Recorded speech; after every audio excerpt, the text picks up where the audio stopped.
Thanks for tuning into How's Things, a podcast and radio show from the David A. Howe Public Library, recorded right here in Wellsville, New York.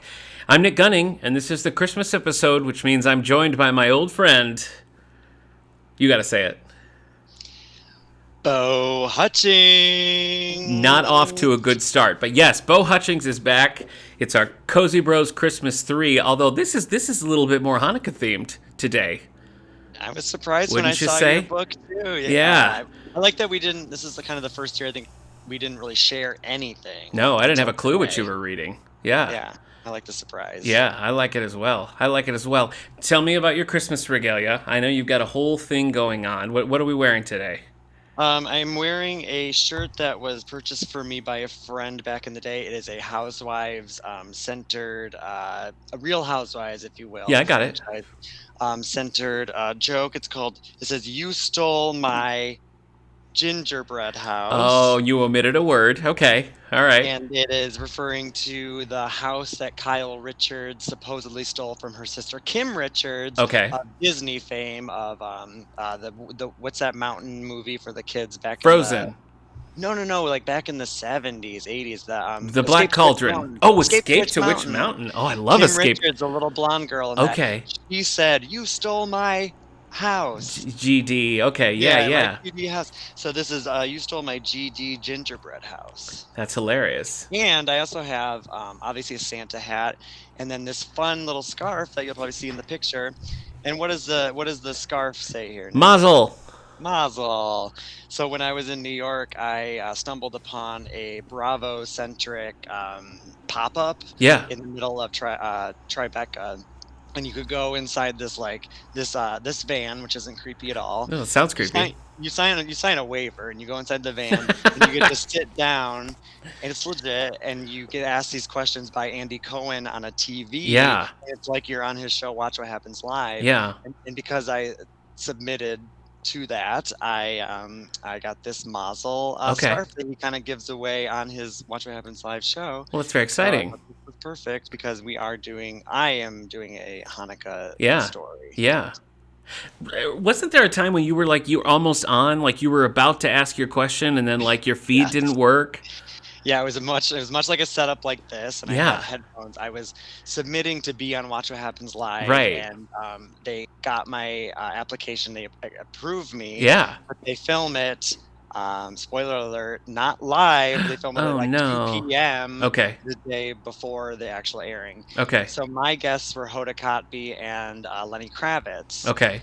And before we all meet, there are about 10 little faces on the Skype screen. They picked two of us to ask questions. They picked myself and another person. And I was to ask a question to Lenny Kravitz, and it was like, how do you feel about being GQ's sexiest man alive? Mhm. Like, who So do I real ask Lenny in-depth kind of Kravitz question. that? Yeah. Yeah, very deep, very Yeah. meaningful. And when it was when Andy Cohen said, "Beau from Michigan, what's your question?" I said, "Lenny Kravitz said it," and he said, "Oh no, we can't hear you. Can't hear." It's because the headphones I had, and I was like, "Oh my god, oh my god!" So I tried to unplug it and say it, and they had already passed me. Ah. They moved on. They cut my segment, so I didn't make it to the live air. But then they kept me for the after show. And if Okay. you go to YouTube right now and you look up the Lenny Kravitz after show with Hoda Kotb, you'll see me asking my question. Oh, okay. So you Didn't made make- it. It wasn't in the actual show, but it was in the YouTube clip. Okay. That counts. That's We'll still take it. that's bragging rights. Definitely. I still Definitely. got to talk to Hody and Lena. That's what the friends call them that. I So. would watch that show. Yeah. Yeah, it sounds great. I've got a Star Wars themed ugly Christmas sweater. Today was the day of the library staff party where I got an amazing Clue the Movie mug as my Secret Santa. So shout out to Daphne here on staff at the library. She's been in several episodes of the show. She nailed it. So Daphne, thank you. Killed it. Thank you. Killed it. I saw it on Facebook. Yes. Daphne recently had a Christmas poem published in the Cuba Patriot newspaper, and I had her read it, and it's over on the library's YouTube page. So you can find that at David A. Howe Library over on YouTube as well. So Merry awesome. Christmas and good work, Daphne. Yeah, All right. good work, Debbie. So after you do that, then you can watch my Watch What Happens Live. Yeah, while you're there, we'll have on it the auto, go right to Beau's Watch What Happens Live. All right, it's Christmas time. I've been in the Christmas spirit. Let's open up our books, see where our bookmarks are at.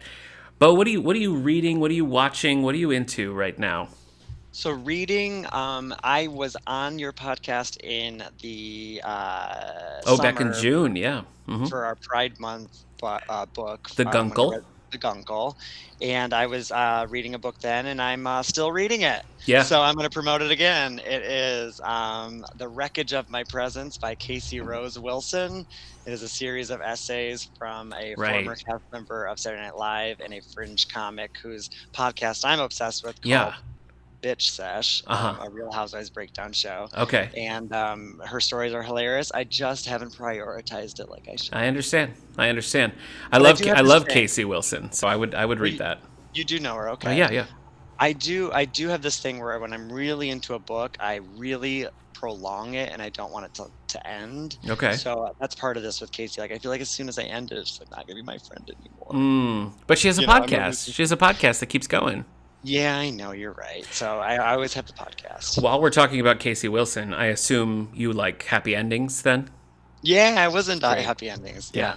Yeah, that wasn't my gateway to Casey, but once I started listening to the podcast, she promoted it a lot, and I Okay. went back and watched episodes during the pandemic. It was definitely like comfort watching. For sure. I think it was Saturday Night Live first, but then when my wife and I, when we had our son and we were up at all hours of the night, we watched happy endings like at 3 o'clock in the morning while feeding the baby. And it just, so that was like how we got through those early stages. So it's always I has think that's what that show was created for. Yeah, it worked you were their perfectly. target audience for So sure. yeah. All right. That sounds good. And I usually listen. I will listen to the podcast during my 3 a.m. feedings. Do you? Okay. When You I still regular? out. You still just like clockwork? I cannot stop feeding at Mm-hmm. 3 a.m. Like Mm-hmm. I'm just hungry, a hungry grown baby boy. Yeah. Yeah. Well, you look great. So Okay, it's whatever you're doing, keep it up. healthy. Yeah, yeah. I'm also reading some celebrity. Well, I finished. I finished a couple of. It's not a competition, but I did finish two celebrity memoirs. One was "How Y'all Doing" by Leslie Jordan.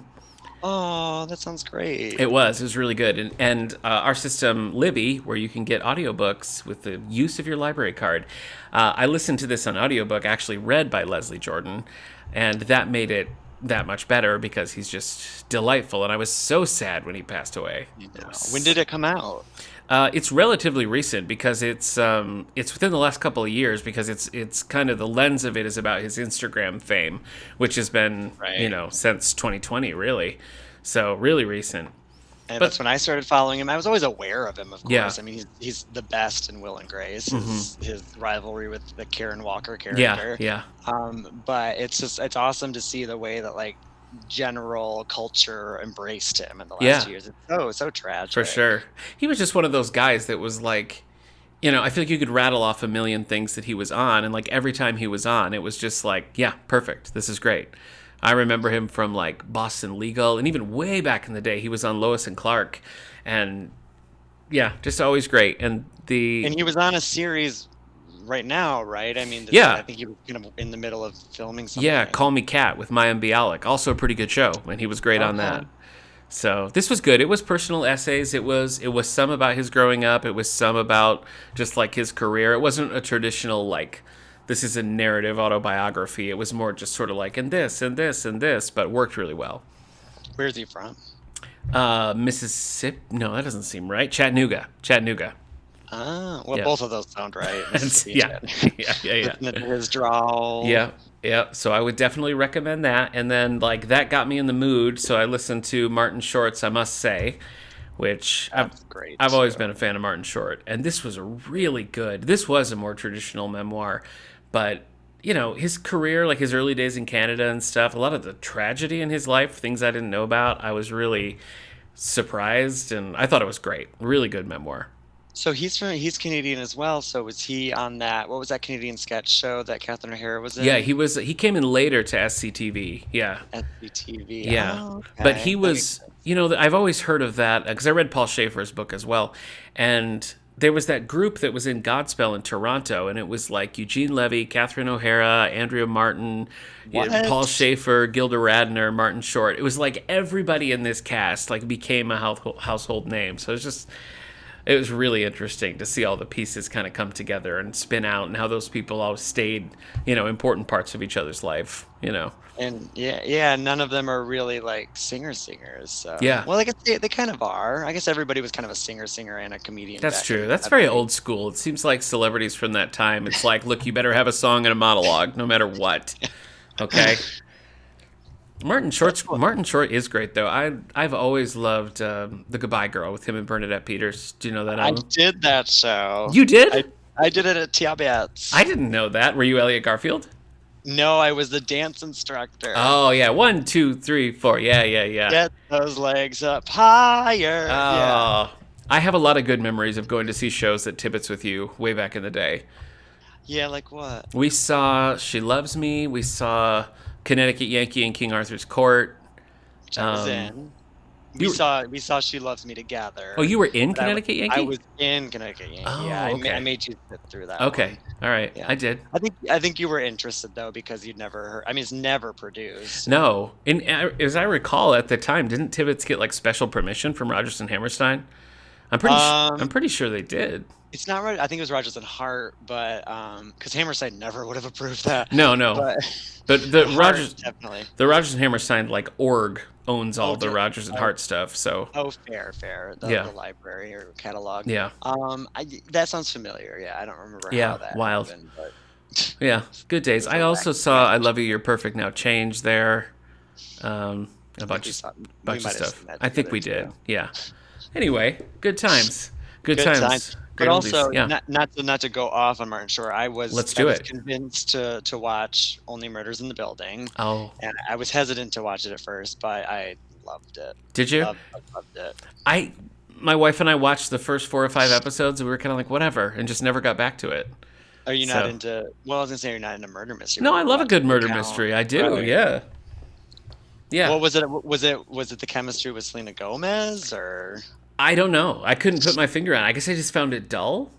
I Hmm. don't know. I didn't think the mystery was very compelling, and they were kind of playing off type, so it wasn't particularly funny either. But you know, Yeah, fair. I mean, there's a lot to watch, so I'll if it do doesn't it. catch you within 4 or 5 episodes, it might not be worth it. So I get it. I love. Here's a tangent, but I love Steve Martin as an author. He wrote a book called Shop Girl forever ago, I and saw then that movie. yeah, yeah, yeah, and then there's The Pleasure of My Company, one of my all-time favorites. So I love that. What His doesn't plays, you know, what doesn't that man do? I don't know. Didn't he write a play that was a produced on Broadway not that long ago with Amy Schumer? Did he? Something about the moon or something. Oh, I think you're right. Yeah. Remember the name? I It's don't know not what it Maria is. Bello, obviously, but I Yeah. remember it being produced out that long. I mean, he also wrote that musical Bright Star. Did you ever listen to that recording? Is that the one with Thorne Silvertree? No, I'm thinking of something else. Orion, the uh, artist formerly known as. what I know is that people who listen to this podcast love when we just do inside jokes and don't explain them. I can keep going. That's the bread and butter. That really There's is. plenty more. Yeah. What else? What else am I reading? Oh, I finally started Leviathan Wake. Sorry, how are you on sci-fi? Have you seen The Expanse, that Amazon show? Are you speaking English right now? Sorry. Popular book series, made it to a popular series. Everybody loves it. I've never read it, and so I'm doing it as a book club with a couple of my friends, and I'm into it. So I'm into it probably a quarter of the way, and it's a good balance of sci-fi and mystery, and I'm liking it. So, Is it new? You said it's new. no, well, the last 10 years or so. Oh. It's quite a long series, 6 or 7 books, I want to say, and the TV series is currently like going on Amazon. Which book are you on? Just the Of first series? book. I had Oh my never. goodness. Yeah, I know. And then because it's Christmas, I'm reading Betty and Veronica Under the Mistletoe because you know how I love my Archie Christmas. Yeah, I have to. Oh, I know you I love have Archie to. I Christmas. do. Is that new? No, that's not new. They do still make new Archie, but this is like a retro collection. Oh, Yeah, I don't remember. Do you read those every year? Is that a tradition? it is a tradition. Yeah, Christmas and Oh, Halloween. Got to get to it. okay. Yep. I Yep. didn't. I wasn't aware that you were that into the Archie. What's her name? Betty and Betty? Veronica. Betty and Oh, Veronica. Betty and Veronica. Yeah. They're Yep. together in it? No, no. Oh. They're all fighting over Archie. Yeah. Well, Yeah. What are you gonna do? good for him. I know. What are you watching? You watching anything good these days? So I just finished a series that I'm obsessed with. Okay. Season 2 of The White Lotus on HBO. Oh yes. I think I talked about maybe season 1 at one point, maybe last year Who on knows? this kind of podcast, but it surpassed season 1 in my opinion. Okay. and it just had an epic finale this past Sunday, and I thought it was perfect. I don't have HBO. Like, we always cycle out like which streaming services we have at any given time, and I don't have HBO Max at the moment. I know nothing about White Lotus other than it's like every Instagram reel that exists is a joke about White Lotus. So what is it? What is it even? I mean, it's a series by Mike White. Does that name mean anything to you? I Sure can't think of doesn't. Mike White couldn't be more generic. I think he's I forgot what he wrote that you would know, that you would recognize. But Okay. a lot of people liken him to kind of Ryan Murphy now. So Oh, like, okay. kind of writes not just like, LGBTQIA centered storylines, but very fantastic and luxurious. Follows like very Okay. high-end sort of lifestyle, if you will. But this takes place at a fictional hotel chain called the White Lotus, which is like Four Seasons, like a really high-end Got it. hotel thing. Okay. Season one was one cast of characters. Season two is a brand new cast of Oh, characters at a that's fun. different hotel in Sicily, but except two characters cross over. Okay. The character played by Jennifer Coolidge and her then boyfriend, now turned husband in the second season.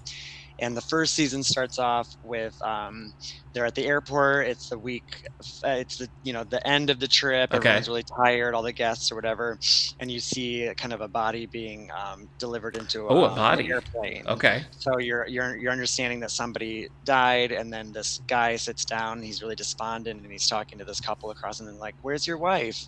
And so you're wondering, is that his wife that's in there? How did she die? Who killed her? Okay. And so then we Okay. go to the beginning of the week, and you meet the boat of people arriving to Maui, White Lotus, and Jennifer Coolidge is one of them, and you follow those guests around. Hmm. Um, You're selling funny it. sto- You're selling it. yeah, funny story. So the guy who played the hotel concierge of that series, Murray Bartlett, he won the Emmy this past season for that White Lotus season one. His partner is from Marshall, Michigan, where I Really? live, Matt Bramble, Okay. and Murray was here in February or March when the series was going Oh, on. wow. And so my coworker Ian is stepbrother with Matt, so they all got to meet Murray at a bar downtown Okay. and everything. And so they come to Marshall quite often. Wow. So random, but they live in P Town and LA. It's a very long Got story. it. Got it. They meet somewhere in the middle of Marshall. So Okay. that's my little hometown connection. But then Jennifer Coolidge won the Emmy for the show as well. Oh, okay. So she was the breakout. I mean, she plays a character that is so out of touch and so lazy and strange and sloppy, but also really rich.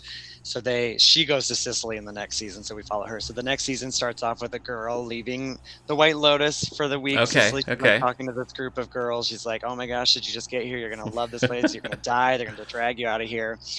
She's like, "I'm gonna go for one more swim." She gets out of the ocean. What does she find? A dead body. Oh, no. So who died in the White Lotus at Sicily? And that's Okay. what we have to find Okay. out there. So it's But, basically Murder, She Wrote. If I got it Sure. right. It's like Yeah. Murder, She Wrote. Okay. In the last episode, I mean, there were so many fan theories coming out, and I can't tell you, but the last 20 minutes, my mouth was just agape. Like, I could not have predicted it. Wow. Couldn't have predicted a single thing. Okay. People are going off on the ending. Like, people are very, very, very satisfied, obviously. Okay. I mean, it's just like, it's so perfect. Yeah. Yeah. So. Sold. Now I got to do it. I got to get HBO Max. Darn it. It's fun. 7 episodes, 1 hour. Easy peasy. Okay. Beautiful location. I've been watching some movies. I watched Ticket to Paradise with George Clooney and Julia Roberts. Oh no. I mean, I guess I kind of knew that it was going to be bad just because of the premise. Like, oh, they're exes and they hate each other, like, You I don't really know. Got to try hard when it's George Clooney. And I know. They could have I put know. anything up there and people would go see it. So. I know, but it just wasn't, like, because they were antagonistic with each other, like, it just wasn't that fun. And the plot was so paint by numbers that it was kind of like, can we get on with it? Can we get to the kiss? Yeah, let's see the kiss. Yeah. Do we know them to be like a Hollywood couple of the past, or do we know them to have had a movie dynamic before together? Or I thought they were popular at the same time, but they were never in movies together. They're not Tom Hanks and Meg Ryan. Nobody's Tom Hanks and Meg Ryan, but no, in fact, they've done like 5 or 6 movies together. I'm pretty sure she was his ex-wife in all of the Ocean's 11 movies. Like that was their. Oh no. And Yeah, they you're just did right. one called like Money Monster, and but I think as far as like let's do a rom-com with the two of them, it is kind of a first for that. Yeah, I don't think that translates that well. No No, it offense. didn't really In my work. mind. Didn't really work. Didn't work. And then I watched Strange Worlds with my son. That's that new Disney one, and also pretty paint by number. What I is really that? like it. That's not Pixar. That's It's straight not up Pixar, Disney. yeah, it's just Disney. Yeah, What's that one about?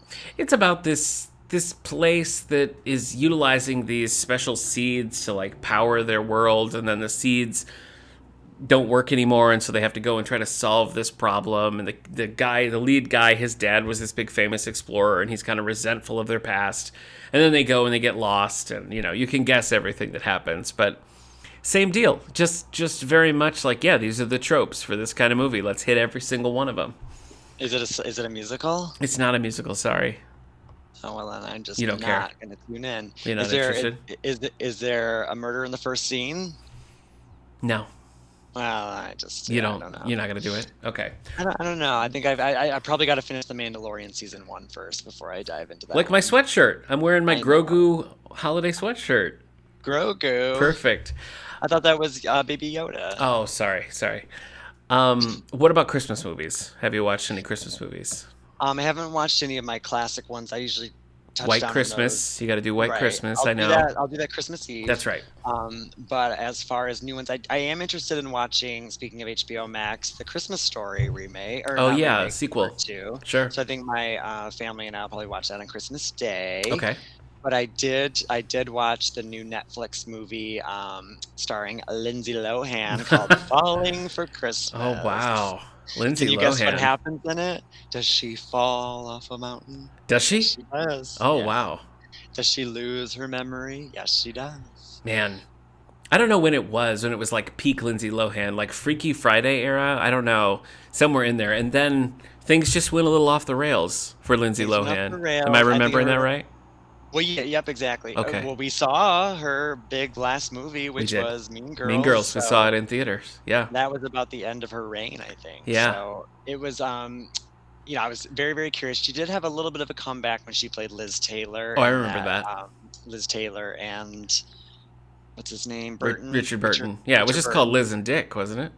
It's called Liz and Dick. I'm- Yeah, I think it something is. like that, Yeah. it is. Yeah. So How was she? It was terrible. Oh. It was like laughably. It was like the joke of the season. People were making fun of it. Oh no.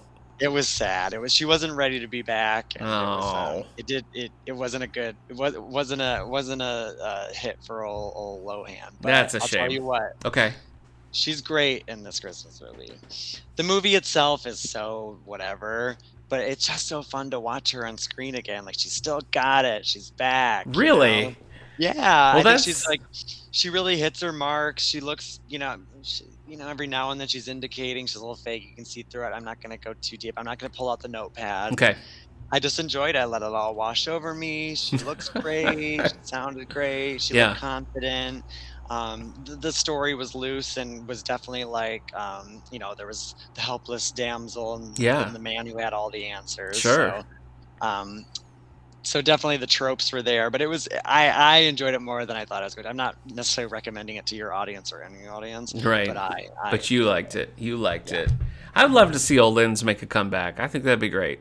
Yeah, honestly, I would be happy if this like started a little career for her again, and she could get into some series or put her in Coach. Falling for Christmas too? Maybe we just make it an annual thing.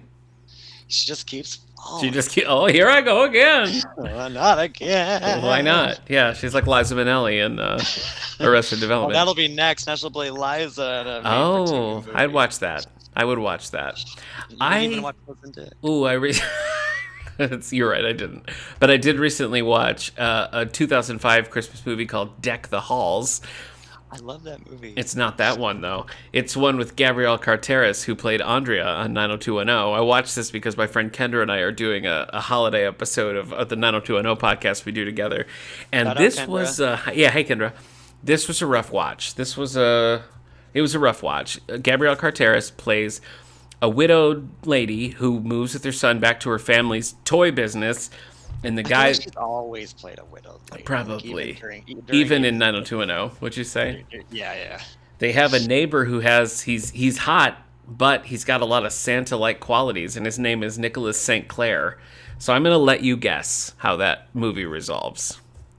I can't possibly. You Did can't she figure fall it off a out. cliff? She falls smack into Lindsay Lohan, and Dude, the two of them the hijinks the ensue. two of them kidnap Richard Burton and then switch places with Jamie Lee Curtis. It's you gotta watch What it. is the what is that on? How do I access It's on that? YouTube. You can watch the whole thing on YouTube. Yeah, Okay. yeah. I'll send you the link. Don't even worry I'll about add it. it. I'll add it to the list. Okay. All right. Uh, this is the thing that I think I look forward to most in the holidays, like, like presents and family or whatever. Yeah. But talking cheesy Christmas books with you is my new favorite thing. This is what, year 6, I want to say. Year 6 of Christmas podcast together. I was hoping you wouldn't ask me. 'Cause It I don't have is. the No, I numbers, but figured that it out feels because right. this is the third one we've done in this version of the show, and then we did 3 Right. with Eric. So 6 Wow. total. Yeah. Yeah, it's definitely not for me. It's not Christmas until we do this. I And it agree. actually kind of snowed today in Michigan, so it was perfect. Oh. Put me in the mood. Okay. All right. All right. Well, Beau, my book for you this year is Hoppy. That's with an O, not an A. Hoppy Holiday Homicide by Molly Fitz. This is book 9 of 16 of the Pet Whisperer PI series. Came out in 2009. What do you got Now for me? well, first of all, I know that you love a animal-centric storyline I when do. it comes to a Christmas I do. I'm not going to lie. book. Yeah, I do. And I love that I can expect that from you. I Mhm. didn't actually know which animal it would be this time. So Yeah. we've had a horse, we've had a cat. Yeah. Last year mostly was had donuts. cats. Last year was donuts. You actually got your cider. I had yeah, my your- cider one, and then I had my donut one. Then it's been a long time since the Sneaky Pie Brown days of yore. So I know, but I always think Sneaky Pie Brown's always gonna sneak in there somewhere. he is. He is. Yeah, prolific. He's a prolific author. What do you I got like- for me? Well, last year I wanted to do a theme. I was really inspired by by speaking of Aubrey Plaza, who is in White Lotus season 2. She's fantastic. Yes. She was on her campaign for her new Right. book, Right. The Christmas Witch. Christmas and I was Witch. obsessed I with remember. her interviews. Yes. And so I wanted to read a witchy Christmas book, and I read the one where it was It was like the about warlock. ghosts. Yeah, it was, Yeah, it was about- Adam Warlock and Yes. yeah, and the bat. Remember Belfry? Belfry the bat was Good memory. Yeah. Very, very strange. Yeah. Wasn't so witchy as it was warlock. Warlocky. Yeah. But this year I wanted to go. I wanted to have a theme, and I wanted to celebrate Hanukkah. Okay. So I chose The Latke in the Library and Other Mystery Stories for Hanukkah by Libi Astaire. This book was first published in 2015. Okay. And this is a series of books. I believe there are, not following this character, but there's another series of Hanukkah books. I think there are about 4 or 5 in Okay. that one. This was a fun, easy read. It was very short, and it followed a theme that I think you're really gonna get a little chuckle out Okay. when I tell you what it kind of reminds me of. Okay. So yeah, I wanted to go Hanukkah. I felt this year lately, and not to get super serious, but I have bring a it. feeling like there's been a lot of sort of anti-Semitic hate in the media. Absolutely. And I feel like it's kind of undeniable. And lately I've been in this town since 3 years ago when we started doing this virtual series. Yeah. And every year you probably have experienced this town of Marshall. It goes all out for Christmas. They Yeah. put tons of decorations up. And this year I just remember thinking, I did this performance with the Skivvies, which is a cabaret group in New York City. We brought them to Michigan, and I was like Okay. showing them around and everything. And I just remember feeling a little strange about this town. It felt very Hallmarky. It was snowy and beautiful, but it felt really, really, really specifically Christian centric. And I remember thinking, like, Okay. this is just a very specific representation of a small town in America. And when you drive around the fountain downtown, there is a nativity scene smack dab in the center of the Mm-hmm. fountain. Mm-hmm. They put baby Jesus there and the other figures that were in the manger. And I just remember thinking, like, okay, but do we have anything that represents any other, Yeah. belief systems Yeah. or any other cultures? There's another fountain at the end of the other end of the town. I thought maybe we could do a little bit more, an inclusive Sure. decoration there, maybe put some sort of menorah or something like that. And then, you hear in the media that Kanye West has come out against Jewish people, and then that just gave a lot of people permission to start acting really crazy. And Mm-hmm. I've seen really disturbing videos of white supremacists really going off and feeling empowered to be able to say whatever they want about Jewish people. And it just made me really think about my position here and just how I feel like, I just want to be more sensitive to that. And so yeah, I have plenty of Jewish friends, and I want to celebrate them and their culture. And I don't know if this book is really doing that, but I want people to like just consider that. And Hanukkah, Hanukkah's going on by Yeah, the time that that's airs, right. so I think it's Yep. perfect. And I remember, not to name names, but I Okay. have a friend who would always throw a Hanukkah party Okay. and have classic like dreidel. We would light the menorah. There would be latkes and everything, and then you always knew at a certain hour that you probably want to leave the party because they start spinning the dreidel, if you know what I mean. So the party would turn. Uh-huh. So at Uh-huh. midnight, you knew maybe it's You gotta time to go. You go. gotta Yeah, go. because Mm-hmm. they'll play spin the dreidel. Mm-hmm. So Mm-hmm. I have good memories of that back in the day. Not to name names, That's but hilarious. they really know how to do it up. Yeah, well, I think that's great. I mean, I think we're kind of in the same position here, where a lot of just what you're saying too. You look around and you see so much representations of Christmas and nativity scenes and the like, and we always try in all of our programming year round. I mean, we always try to make sure that we're representing multiple cultures and background and beliefs and things like that. And, we've tried to do that again this year. And honestly, we didn't talk about this, but this was also in my mind. And it's one of the reasons why I settled on the one that I want, because it's Hoppy, Holiday Homicide. And it does include sort of multiple things in there. And the cover, really drew me in. So that's funny. We'll I see. like it. We'll see how many similarities we have in here. I will tell you that latkes play a pretty principal role in the solution of this mystery. So, Oh, really? yes. Now, because this is called the lock in the library, you'd assume that's the same, not necessarily, but Okay. lakas do play into the They play plot in. They a play in. little bit, Okay. loosely. Well, as I said, mine is book 9. And so there's always a learning curve when you start a series at book 9. And right away, I was impressed with Molly Fitz, the author here, because she did a pretty good job of doing like an expo dump right at the beginning that was like, here's where we at. I was injured a few years back, and when I woke up, I could talk to animals. And so this animal and he told me that his owner was murdered, and so I solved the crime, and then I inherited this house, and I live with my grandma, only she's not really my grandma, and now I just found I have all this new family, and I have an identical cousin who looks just like a sister, but she's probably just a cousin. And it like throws all of this at you, and it was pretty successful. It felt conversational, and we got a lot of background on here. So Who's I she liked it. talking to? Molly's the narrator, Molly's the main character to Yeah. follow through the Yeah. series? No, Okay. Angie. Angie's the main character. Angie. Angie is the main character, yes. Angie and her cousin Mags. And here's I was like, didn't we have a Mags? But no. Last year my book had Magpie. an Ames. Had an Ames. And this Was year that the friend or that was the whatever? friend, yeah, who didn't do a whole lot. Certainly didn't make any donuts last year. Didn't she marry like a firefighter or There something? A was hunky something firefighter? about that. There was some chemistry. Yeah. Yes, Yeah. that was somebody. Listen, that Christmas donut book I read last year was bad, but it was fun and readable, and I still intend to read more in that series, but I haven't yet. I haven't yet. That's the one where the lady got hit by a car and like flew. No, into- that was 2 years ago. That was the cider one. Where Yeah. the grandma got hit by a car, and the lady with all the plastic surgery got put in an apple press. Yeah. Why am I thinking of that was last year? What was your one last year then? Last year was when the main suspect's name was Softy Hardbody. It was Victor Hardbody and Softy Hardbody. And Victor got strangled with Christmas Oh, lights yes, yes, in the basement or in the whatever. basement. Yeah, and Yes, everybody okay. had a matching burn on their hand, so you couldn't rule out who did it, and it was a whole thing. Wow, what a blind And they spot were that very really and they were was. very excited to get the Jurassic Park movies on DVD.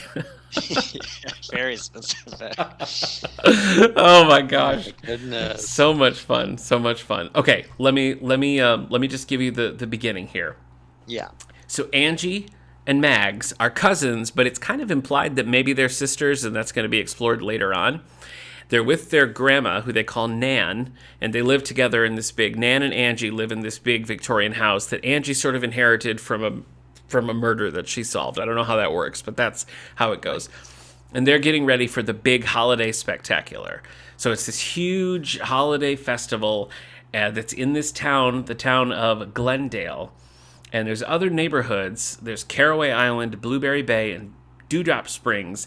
But Glendale is hosting the holiday spectacular, and it is a big deal, and everybody's excited. So that's kind of that's the entry point into the series. Everything centers around the holiday spectacular, which is a pretty basic name for something. It feels like a placeholder name, but I can picture it. the holiday spectacular. It's probably like what's that movie that everybody loves around Christmas with the English movie? The holiday? Not the holiday, the other one with the I don't know. the other one with Keira Knightley. Kieran. Uh, Oh, Love Actually. Love Love Actually. Actually, yeah, Okay. where they have like the Christmas festival. Yes. Or whatever, Okay. like Okay. the Christmas pageant show. Or Yes, the whatever, Christmas pageant show. Okay. with the girls. What is she, an octopus or something? Yeah. Yeah, that's right. That's right. I haven't seen that in forever. All right, take me into yours. How do we start? What's the setting? So, the Latke in the library follows this writer, a mystery writer. Her name is Agatha Krinsky, not to be confused with Agatha Christie. Sure. Agatha Yeah. Christie. You got it. So it's a play on Agatha Christie for sure. So Agatha Krinsky is actually being inducted, enrolled in a retirement facility at the beginning by her nephew Sheldon. Okay. So she's getting put into an assisted living facility basically because she's had a few falls at home Uh-oh. and it's time for her to get some overnight watch Yeah. and everything. So it's a very luxurious, well-to-do place. It's been very comfortable there. Okay. So we start out by like Sheldon's like putting out the menorah and stuff Mhm. because it's Hanukkah, so he's really setting the scene for us. So she's a wealthier older gal, pretty sassy. She has to use a walker because she's being rehabilitated and Okay. everything. So she's not really stoked about being there.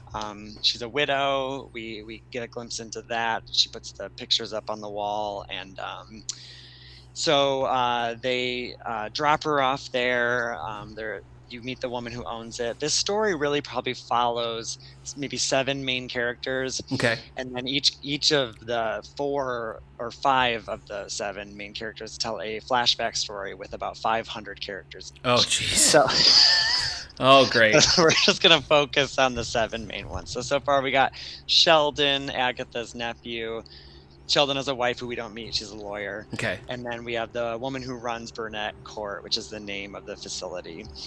So she's getting, acclimated there, and it's in the morning. So she's probably going to have to get off to lunch soon, which Okay. is down in the cafeteria area. Got it. So, All right. so that's where we are. It's Hanukkah. We're in Burnett Court in England. Okay. These characters are English. And Agatha it's her first day at her new home. Okay. I want to say we're in Washington State in mine. Now, I left out the animals. All right. So the animals play a pivotal role in this because, of course, Octocat, whose real name is Octavius, so she calls him Octocat the whole time. Like it. He fancies himself as her partner. He's no one's pet. And he's very like sardonic and very like, okay, Angela, give me what I want, and I'm not going to mess with all this. So that's kind of a fun thread throughout the whole thing, that Octocat just kind of is demanding and has a bad attitude.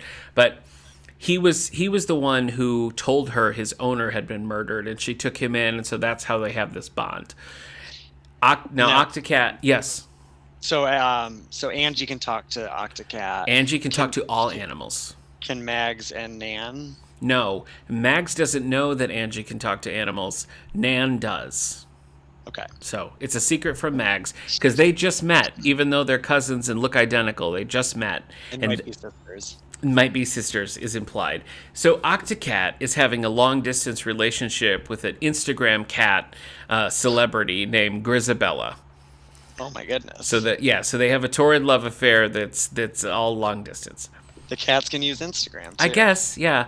Okay. And then we have Paisley the Chihuahua. Now Paisley calls Angie mommy the whole time, and it is really annoying. And a little maybe racist. Is it? Is it? Well, No. it's weird. It is definitely weird. He calls Like her MAMI?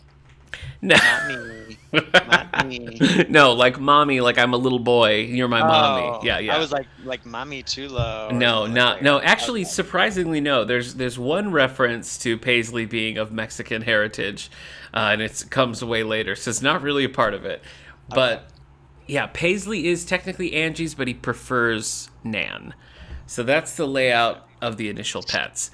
So Angie can't leave the house without Octocat, so she puts him on a leash and takes him and Paisley and Nan and Mags is the cousin, takes them all to the holiday spectacular. And this is a problem throughout the book that there are like 40 characters just in lockstep with each other. Like everywhere they go, there's so many people there. But they're heading down to the holiday spectacular. We meet Mr. Gable, who is a shop owner down at the town square. He's the chair of the holiday spectacular committee, and the committee is going to be important. He also has a pet rabbit named EB, short for Easter Bunny, who you see on the cover of the book. Yep. And EB is very skittish and he's nervous and he doesn't like to talk to people, so they don't really get into much conversation here. But Mr. Gable is taking pictures of everybody who comes to the festival. I don't know what they're going to do with it later, but they're compiling like a photo book or something of all of the pictures of all the people who come. So we get to the festival. We start exploring the different things that are going on. Right away, we see the synagogue is set up there, and there's just candles and lights everywhere. And Mags is just instantly drawn to this. So she goes there, and she's spending all her time there. She is in love with latkes, so she's buying all these latkes and sharing them. We're all eating latkes. She buys a menorah for herself and packs all this stuff up. And then we meet Angie's parents. Angie's parents are local news anchors, but they were like from, like a big, like a CNN type network, and now they do like local TV, but they're intense. Sad. They're like retired, and so they do local TV. For fun. For fun, yeah. Yeah. And they're intense, so we meet them, and Angie gets a little bit more drawn into the plot. But what's going on with the latkes in the library? Real quick, do we know Angie's denomination of choice or We don't. No, it's not specified. No. ever? Nope. Okay, cool. No. So what's going on? So Sheldon, the nephew, leaves Agatha to, really acclimate. And Yes. As they're kind of getting her situated in her room, they suggest for her to go down to the gal who runs Burnett Kirk to sign the paperwork and everything Okay. like that before lunch. So they kind of describe how she gets there. Basically, Sheldon's like, "Peace out, lady. I gotta go." So it's up to Agatha to kind of like get up and get her walker Okay. and get situated. And but she kind of wants it that way too. Yeah. She's kind of like, "All right, fine. I'll just figure it out myself." She gets in an elevator and there's a group of people there and they get off and she kind of follows them and they go one direction, but they told her to go to the left. So she goes to the left. Okay. And so she's going through and she realizes, oh my God, I got off at the wrong floor. Oh no. So while she's kind of trying to get back, she notices a library. Hey. And she's like, all right, well, let me check out the digs. A library in this assisted living home? Right. Okay. Yeah. Okay. So she's on the wrong floor for the cafeteria and the office, but she found the library floor. Got it. So that's exciting. And she's like, okay, you know what? I always like to see, since I'm a famous writer, Sure. do they have my books? Yeah. So she goes in there, and sure enough, she finds all her greatest hits. And she's Perfect. tickled pink, and she's like, all right, I'll Shantae, you stay, as RuPaul would say. So she's starting to exit, and as she's starting to exit, she notices behind the chair a foot on the ground. Looks, and then she sees a leg, and then she notices a woman sprawled out on the floor, dead as a doornail. And Naked? she starts, no. She's Okay, I she thought has you were going to the say the naked, red but dress okay. on. Red dress. Yeah, Okay. red dress and a black beret. Okay. And she starts screaming, "Oh my god! Oh my god!" And she tries to call for help, but nobody's really on the floor. And then an art teacher comes in.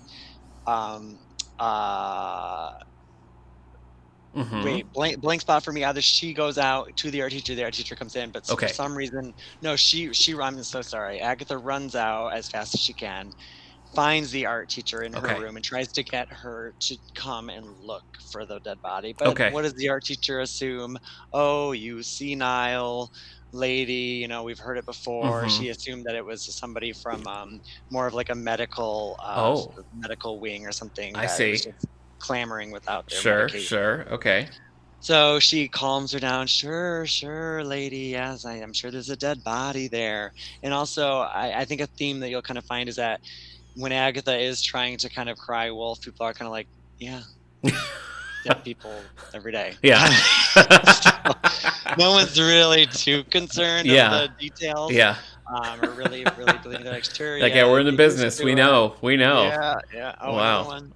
So a little morbid, a little bit sardonic, Yeah, but yeah. also kind of realistic, and you can understand. So the art teacher is trying to encourage her. Okay, well, let's get you to lunch. Let's get you down to the cafeteria. So she escorts her to the extra cafeteria and drops her off there. Have they And acknowledged the dead body yet? Or they still think she's crazy?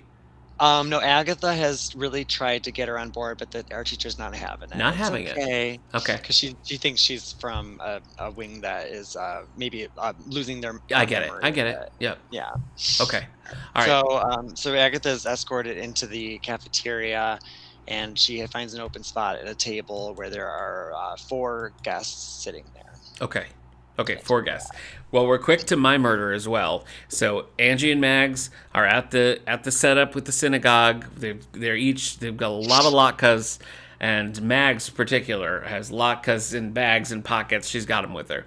at. All So right. they're going on, and suddenly Angie's mom runs up to them and is like, "Angie, Mags, the big ice sculpture judging competition that's supposed to be happening. Well, you know how we got a big prestigious judge, an art professor from the big university to come down and be a judge. We can't find her, and we can't find the second judge, but we got to judge these right now, because they're ice." And so they're like, "You guys have to go and be the judges." And they're like, "Okay, all right." So they take Octocat and Paisley, and they're making their way to where the ice sculptures are. But what's this on the ground? It's red. Is it some sort of? Is it a syrup? Is it? It's blood. It's blood, Oh. and they have found 2 bodies, one of which has a giant icicle sticking out of her heart. Ooh. Yeah. Yeah. Guess who it is? One of them is Zelda, let me look at the name, Benedict, Dr. Zelda Benedict, who was the fancy art teacher from the big university. She's been stabbed through the heart. The other one was the local judge, Fred Hapley. He does not appear to be stabbed. There's no icicle, so we don't know how Fred died, but there's a lot of blood. And so everybody's freaking out. Luckily, Officer Bouchard is there, so he comes over and he's like, "Yeah, this is bad. This is a bad situation that you guys are in," and so he's like, "I'm gonna go get the other cops and everything, but like, I don't want people wandering back here where the bodies are. So could the 2 of you guard each of the doors while I Great. go get the other cops?" So he's leaving the 2 like civilians here to guard the corpses that were freshly murdered. And he runs off. So everybody's freaking out. Like, Angie's old hat, 'cause she's a PI, and she's like, "All right, we got to figure this out. How could this have happened?" Mags is losing it. She is losing it. She's freaking out. So we're here. We're looking at the bodies, and all of a sudden, Angie's like, "Oh, you know what, Mags, I think," and she turns around just in time to see Angie get dragged and thrown into a van, and the van drives away. Oh, I can't hear you. Oh, this is like Watch What Happens Live all over again. There we go. Can you hear me? I can, yeah. That's so funny. I just said, is that like the Watch What Happens live van that picked me up? Okay. It might have been. It might have been. So Angie is kidnapped. We still got 2 fresh corpses. We don't know what's going on. Meanwhile, Nan, Grandma, has been cozying up with this new guy, Mr. Milton, and he's been seen with her all around the festival this morning, so just file that away in your mind. Is Mr. Milton a human or an animal? He's a man. He's a human male, like you and me. Yep. Okay. Yep. So now, one question about that. Yeah. So Dr. Zelda, was she a judge as well? She was the guest judge who was brought in to like raise the profile of the art sculpture competition. Then who was the other dead body? The local judge. Oh, the local judge. Yeah, so she was like the professional one. He was like the local insurance salesman or whatever.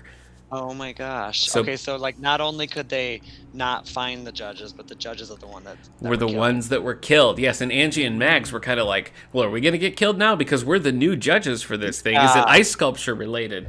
But And Bouchard... Mags is already freaking out, and then they take Angie away from Mags. She's got to be really freaking out. No, it's Mags. now. Did I say Angie? It's Mags who's kidnapped.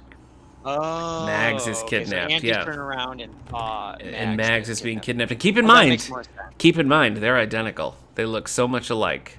They look But they're so not much sisters alike. yet. So file that away. Right. So back with you. We've got 4 people at the table, right? Yeah, we got 4 people, and Agatha makes 5. So she's all flustered, but kind of like, can I sit with you guys? And they're like, yeah, sit down. So here at this table, we meet some of the other residents of Burnett Court. Mm-hmm. So we meet Miss Epple, who's kind of I would liken her to Rose Nyland. Okay. She's a little bit dippy, a little bit cute and fun. She's always crocheting, so she's there, she's chill, and just everyone's favorite. And then we have Herschel Perlow, Mr. Okay. Perlow, who is a Ukrainian guest. Okay. And he is a little bit more stoic and serious. So he's a little bit more of like, I'd say, a Colonel Mustard. Okay. And then we have a married couple, Rubles and Ronnie Bernfeld. Okay. Rubles, I believe, is the female. Okay. Ronnie, I believe, is the male. Okay. I'm just impressed I remember their names. Yeah, all. it rolled right off your tongue. And they are the millionaire and his wife. Oh. So they are like, they're like, very much that. Okay. But I do get sort of the impression that maybe they're the younger of the 5. Okay. So they're a little bit more sprightly, because one of them keeps dropping something, the other one keeps picking it up, and Mhm. they're always commenting like, and he's always down there and he gets right back up. So like he must be a little bit more agile. Mm-hmm. Okay. And then they have a server that comes to the table named Greta, and she comes in and out. And every now and then they make like probably an inappropriate pass at her or something Okay, like that. 'cause okay. She's the young bud. Sure. And So- I'm so sorry, but people still don't believe a murder's happened? Is that right? I haven't gotten there yet. I'm just Okay. introducing them. Got it. All right. She does sit down and she does basically say, you guys, there is a dead body in the library. And they're like, yes, there's always a dead body in the library. This is when they're kind of playing that whole like, oh, I'm sure there is, dear. Yeah. Who was it this time? Right. And so they're still not really apt to believe her. And I think she even makes a comment to Greta when she comes up to the table to serve. And she's like, oh, yes, you just need to eat something and calm Mhm. down. Like, no one is buying it. Like, she can't scream. It's very terrifying. Like, Yeah.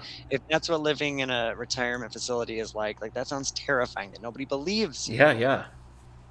So maybe she's not selling it well enough. I don't know. But it does kind of get them all remembering the good old days of when they found a dead body. Yeah.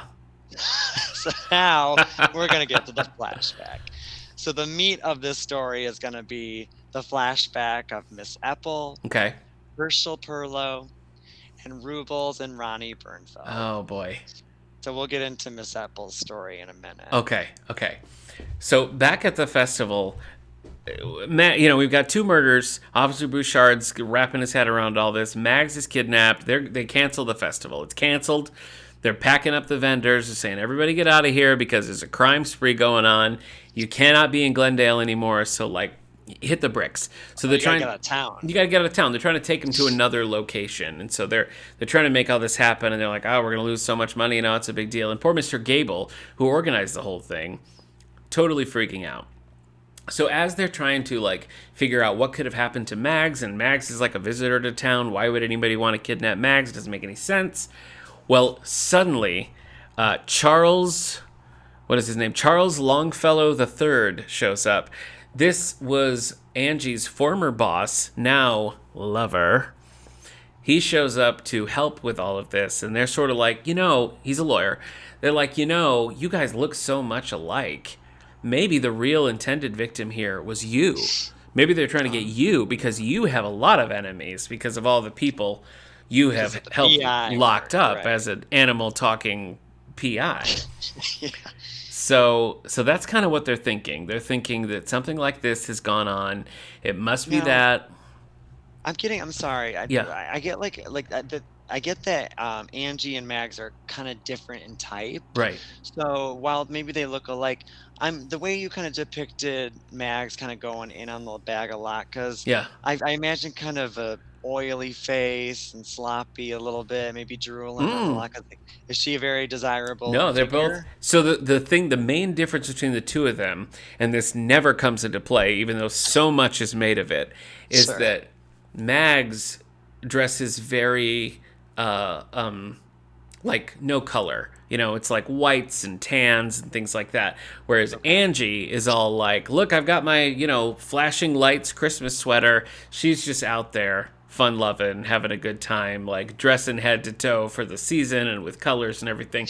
Mag's much more reserved. Again, a lot is made of it. It does not factor in to the equation. Better.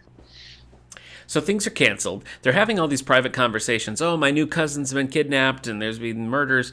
And Angie's getting more and more irritated that grandma's, new boyfriend, new as of today, is sticking around. He's not being like, this is a family thing. I think I probably better go. No, he's right there. He's tossing out theories. He's wanted to help. And this is not sitting well with Angie at all. More mean. Doesn't like this. Yeah, yeah. So we go back to Mr. Gables and we're trying to figure out, like, well, you got all these pictures. Maybe we can figure something out. I don't know. Time has passed. And maybe I'll stop there. Because we're about to have a turn. So give me a little bit of our flashback here. Okay, so our first flashback concerns Miss Apple, the Rose Island type. Yes. And she even admits here, she's like, oh my God, you guys, I have the best story about a dead body. Now, fair warning, I never remember the details of my stories. I very rarely finish my stories. I'm a really bad storyteller. Okay. So this bodes well. Yeah, it does. That's a great introduction for Yeah. yourself. I was thinking, okay, why does that matter? Right. And honestly, kind of like the whole difference between Angie and Mags doesn't really matter. Doesn't matter. Okay. No, she claims it and you're like, oh, this is going to be a It's funny flavor. It's just a little flavor. That's all. tells- Just to get to tells- know you kind of thing. tells the story. Yeah. So. Yeah. And the story, from what I can remember, involving about 25 characters, Sure.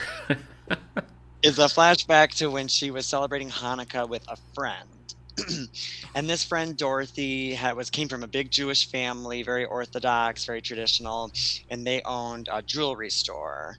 So they all kind of worked in the same business, and they were having their big Hanukkah blowout Okay.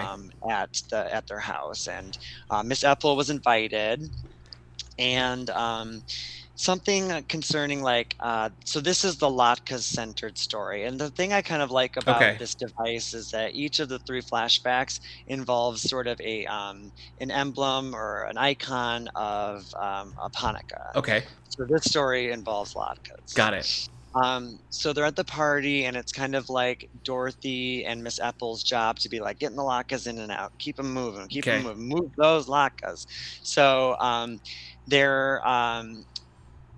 don't have enough latkes, and they told the guests to bring some latkes, but at the last minute they're like, no, we're good, don't bring any more, we don't need any more. you got So the 'em. girl didn't bring them, but turns out they really did need them. They needed more Aw. latkes. They were wrong. She's like, oh my God, I'm so sorry, we really do need those latkes. She's like, okay, well, I didn't bring them because you told me not to. And they're Right. like, all right, well, I'll go get them. Like, can I go to your house? Are they still at their house? She's like, yeah, they're still at my house. They go get them. So Dorothy and Miss Apple, for some reason, go to this woman's house and get the latkes when she's not, there. Somebody, because they're all family, everybody has access to the house where the party was actually Okay. at. Okay. While they're gone getting the extra latkes, people are dispersing and leaving. They're not waiting anymore. It wasn't a big deal. It was just something they were obsessed about. Okay. We gotta Okay. get more Got latkes. it. So people start to leave, whatever, and then they come back with the plate of latkes, and as they come back into the house, a lot of people disperse and people are in other rooms, but they go into this room where they're putting the food down, and they find a dead body Oh no. in the middle of the party. Oh my gosh. and there's a knife stuck in the back, and Okay. they're freaking out, Okay. and they go and they're trying to like figure out what to do, and they're gonna try and figure out who the body is, and they realize it's a mannequin. Hmm. It's not a real person. Like, Okay. okay, Okay. this is Okay. kind of twisted. Like, Yeah. what happened? What's this mannequin doing? And then they realized that there was they checked like the face of the mannequin, and there's like oil all over the face, and obviously like this mannequin had been fed Latkes. latkes. Okay. Yeah, and so they're like, what the hell does this mean? They're trying to Right. put it together, the two of them. They don't want to tell anybody for some Yeah. reason. They're trying to figure out. They're like, are they trying to tell us that some latkes are poisoned and it's gonna kill somebody? So now they're obsessed and they're like, oh my god, somebody poisoned the latkes. What's gonna happen? Everyone's gonna die. Okay. And so I'm just gonna get to the end of this story because I really don't need to drag it on. It's not as mysterious as you're gonna want to think it Oh, is. okay. I already do want to with the mannequin and the latke Well, face. I know Yeah. it's very intriguing. So basically, they're like, we're not gonna figure this out tonight. Like somebody's messing with us. Hmm. Nobody's dead. Like somebody's just trying to mess. It's like a family, affair. Like Yeah. maybe this doesn't concern us. Let's just go away. So they kind of disperse, and then while they're away, I forgot who comes up with the answer, but I think it's like Miss Apple or something. She's Okay. like, you know what? You know what?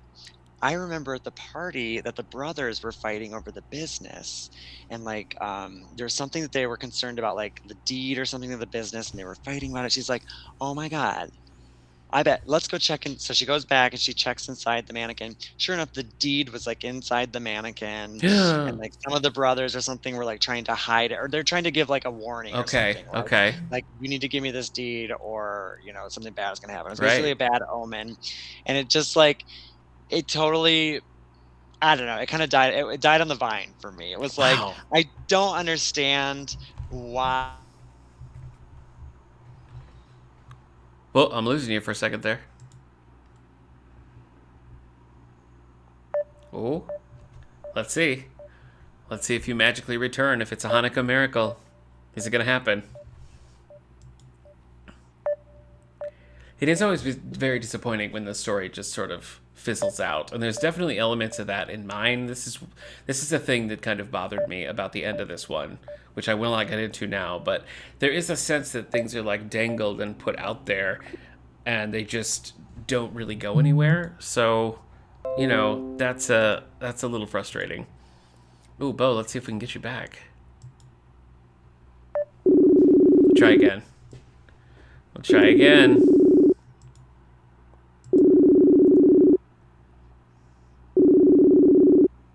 Oh, I see you. You're back. Did I freeze or Yeah, did you you did. freeze or? Yeah, you just kind of vanished, but that's okay. That's okay. I was just saying that there are elements of mine too that the same kind of thing happens there, where it's just like you think you're heading in a certain direction, and then it's like, oh, that was for nothing. Okay. Well, wait till the end. Okay. All right. I will. I will wait. All right. So back in mine, there's Max is still gone. We still have everybody here. So now it's Nan, it's Angie, it's both of Angie's parents, it's the cat because you definitely want a cat in this situation, and it's the dog. And they're all trying to figure out what could happen to Mags. Charles is there too, the boyfriend, and they're trying to New put. boyfriend, No, Charles is not a new boyfriend. Charles is long bottom. Angie's boyfriend. Okay. Yes, Mr. Milton is Nan's new boyfriend, and he is also there. So we got a lot of people. We got a lot of people. So what we do here now is Paisley's onto something. They're spreading out. They're searching in different ways. They found some tire tracks from the van. Paisley's looking around, and boy, he sure smells latkes. He's smelling latkes like crazy. And who had the most latkes? Who couldn't get Mags. enough of the Mags? And so he's following, Bland and he Mags. goes to this big lump in the snow, and they're like, oh, it's her things. It's the bag of latkes. It's the menorah. It's her phone. It's all of Mag's things seem to have been discarded. So everybody's freaking out about this. So Angie's like, look, this is definitely connected. Mags being kidnapped is connected to the murder. So we're going to go back and we're going to figure this out. And Mr. Gable was taking all the pictures. So they go back. They make up some excuse because Charles knows about the whole talking to animals thing. So he makes an excuse that makes it so Angie can talk to EB, the Mr. Gable's rabbit. and he says, "Look, I don't really do this whole people thing. I don't recognize faces. You're all just like the same sort of blob to me." He was like, "But there were two people who wouldn't get their pictures taken and were suspicious and weird about it. I can't identify them because you all look the same to me, but there are two people who are not on there." So she's like, "The kidnappers, i.e., the murderers, are the two people that we don't have a picture of." So this is what's going on. Ring, ring, it's the police. We got Mags. We found her. She's fine. Oh, good. Yeah. And it happens out of nowhere. It's just like We gotta get her back. disaster averted. Mags back. is at the police station. So everyone, the parents, the boyfriend, Nan, Mr. Whatever, Milton, Nan's boyfriend, and the animals all go down to the police station to talk to Mags, who has been through an ordeal. And Mags reveals that yes, in fact, they did want you, Angie, but I didn't tell them that I wasn't you because I didn't want them to like kill me because they got it wrong, or I didn't want to put you in danger. So when they were distracted, I snuck up behind them in the van because apparently she wasn't tied up. She crept up behind them and bashed one over the head with a menorah. And a big fight ensued, and all of her stuff got thrown out. And then they were just kind of like, "You need to stay out of other people's business, Angie," and they drop her off. That's it. Wow, she got off real lucky. She did.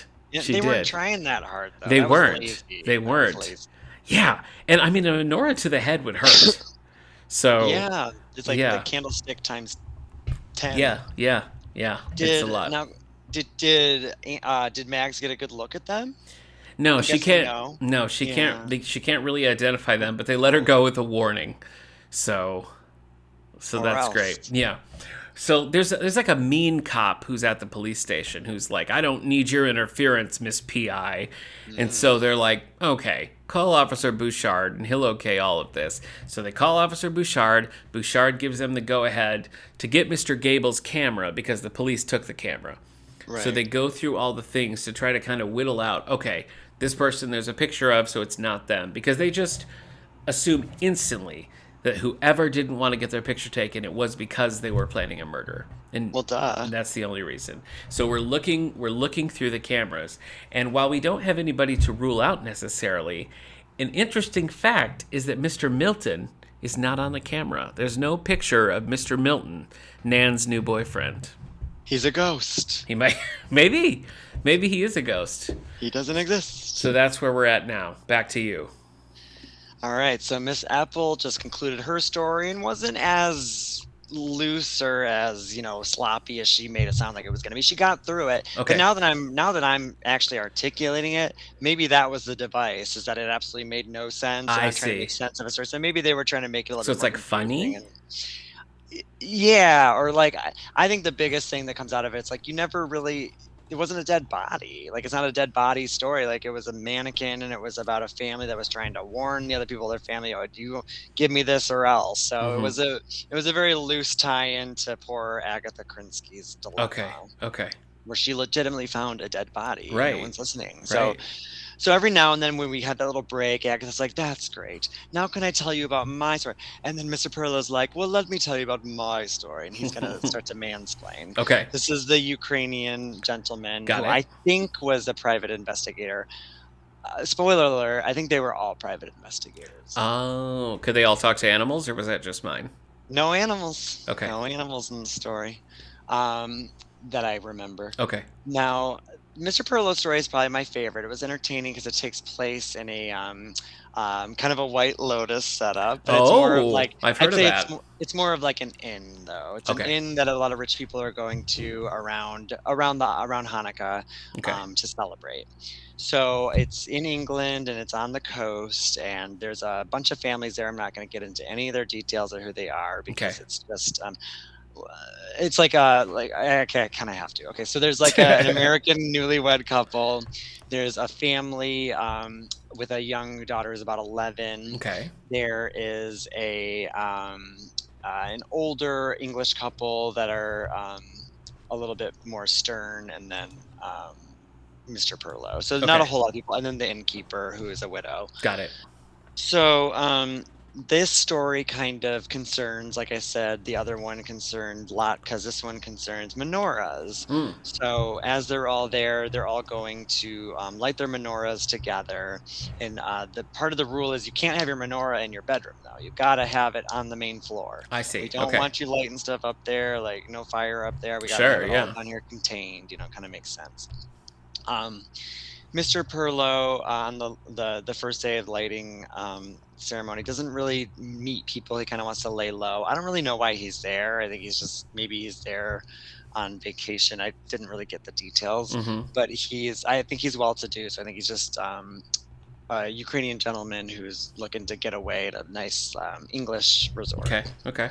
So he meets the daughter late at night. She comes down because the light bulb is out in her room, and she wants to find the innkeeper and get a light bulb fixed. So when Yeah. she's downstairs, she meets Mr. Perlow, and they have a really nice conversation. She kind of like she's always it's always the younger character in an Agatha Christie play that maybe is like wise or something Mm-hmm. that we don't really Mm-hmm. realize. Or so this one is getting information from Mr. Perlow, and she's like, "You're not French, are you?" And he's like, "No, I'm not." She's like, "Well, why are you pretending to be French?" And he's like, "Because basically he's saying like because in the war, like to be a Ukrainian Jewish person was obviously Oh, very sure. dangerous. Yeah. Yeah.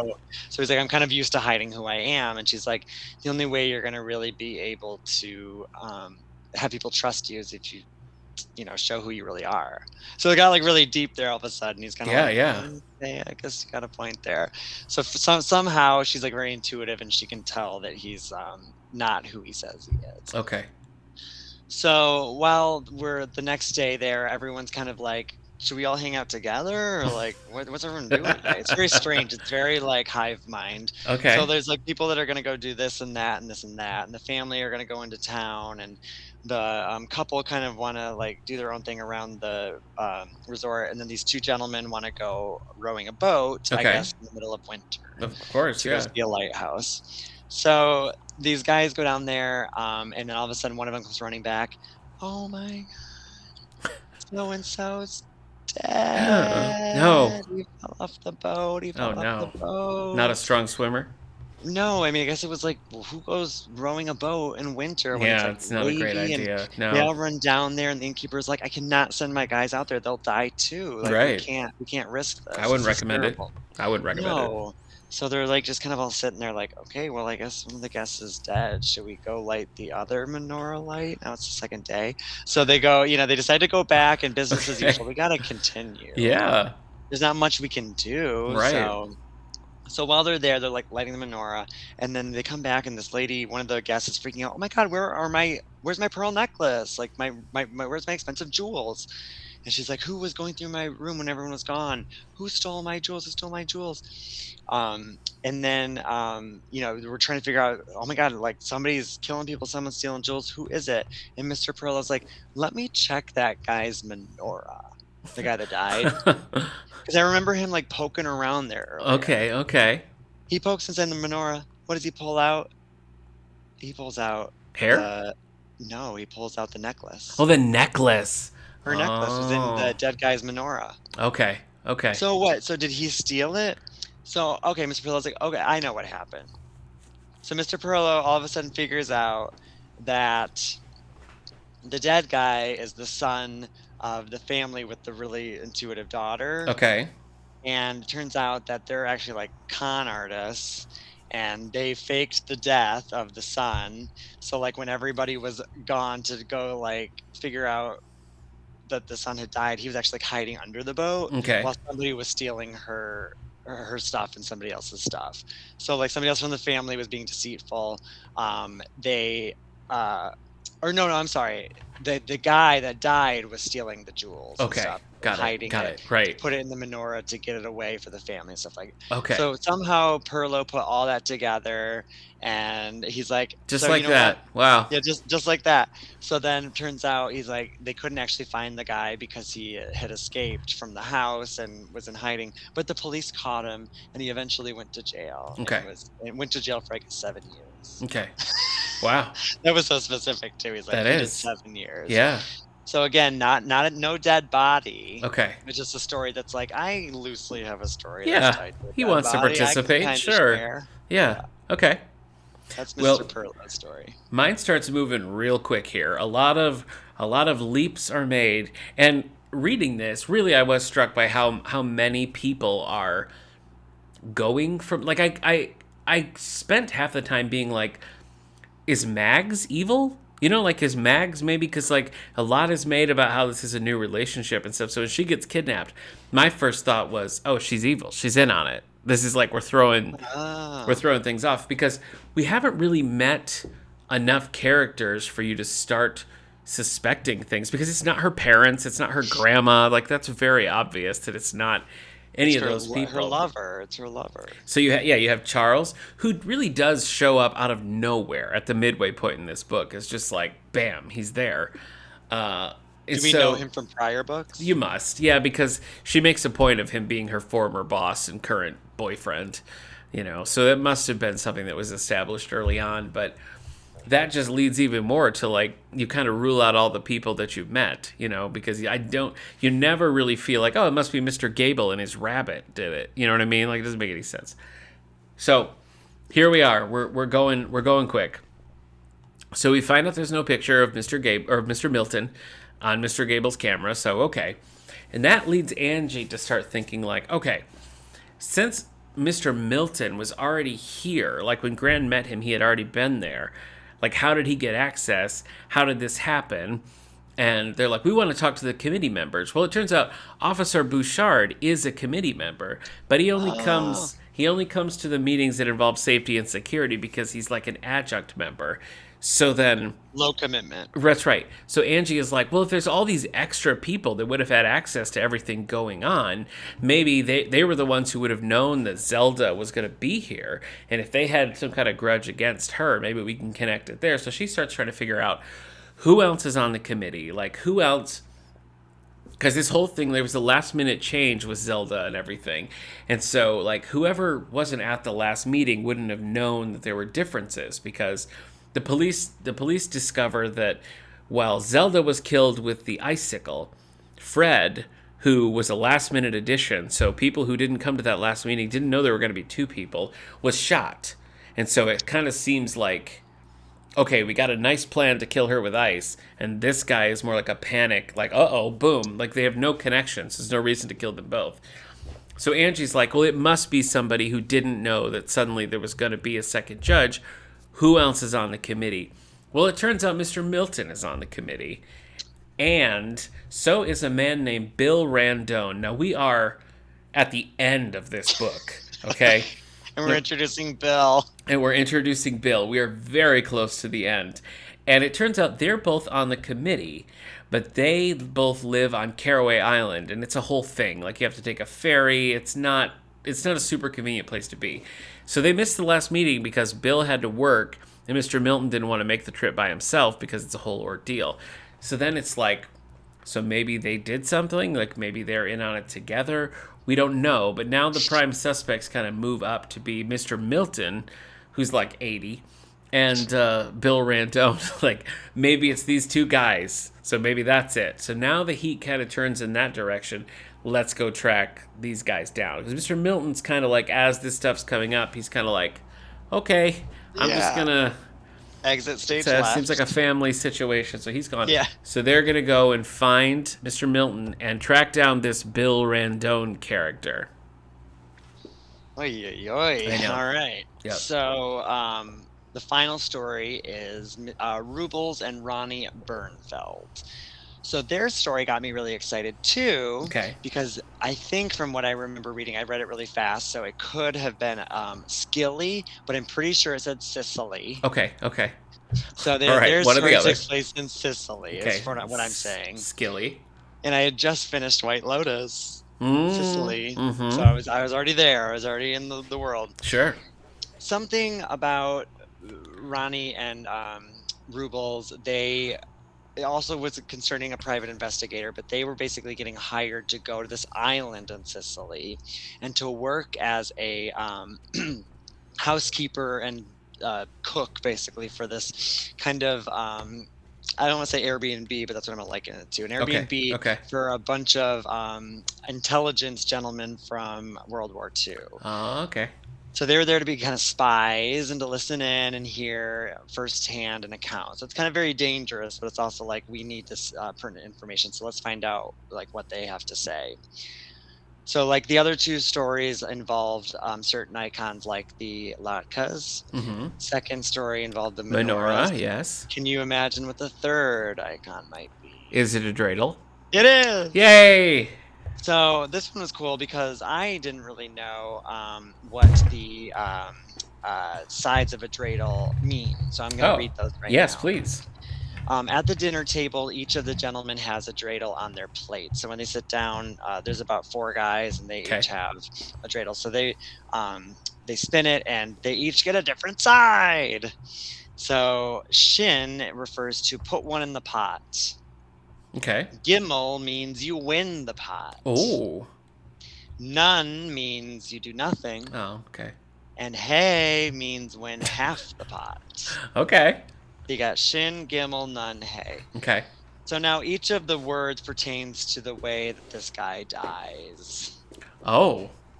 And I don't really remember all of them, but I do remember one of the guys. You did your best. You did your best. One of the guys is walking down the stairs and falls to his death. Okay.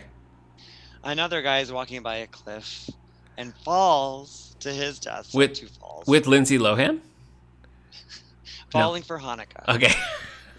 So then the third guy is in the shed trying to retrieve something, and something falls off a shelf and kills him. Okay. Okay. And then the fourth guy, I don't remember how he dies. Something happens. But he falls, probably. Happens. Right. He probably so falls. So the basically by the fourth death, the other guy just dies suddenly at the table. Oh. Because what you're led to believe is that he's the killer, and you're like, you killed all these people, and he died suddenly. So the two that are at the housekeeper and his wife are kind of like, so who was the killer? They all just died of natural causes. There was nothing really, anything mysterious. Nobody was actually the killer. It was just like a whole house trip full of intrigue of like, who did it now? Who did it now? Well, none of them.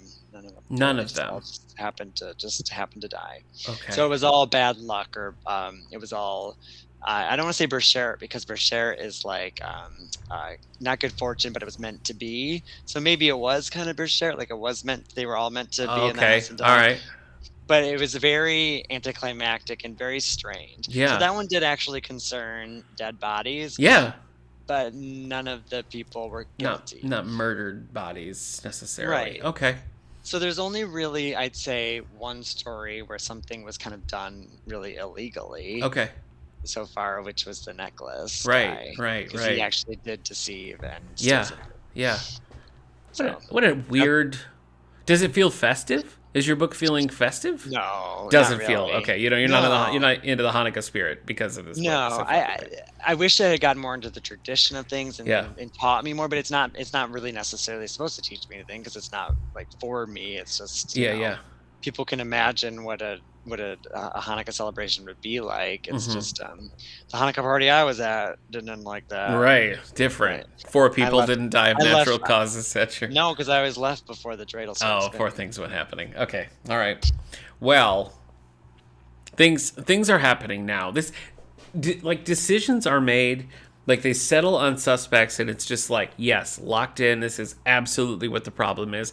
These people are guilty. Boom. Like, there's really not like. Never are we presented with like alternative theories. It's never like, like in my Christmas donut book, it was simple, but it was like there were 3 or 4 people who had some skin in the game and all had burns. So it was like, which direction could this go? But here, a suspect is introduced and it's like, well, yes, that's correct. So, a little lame. Nan is.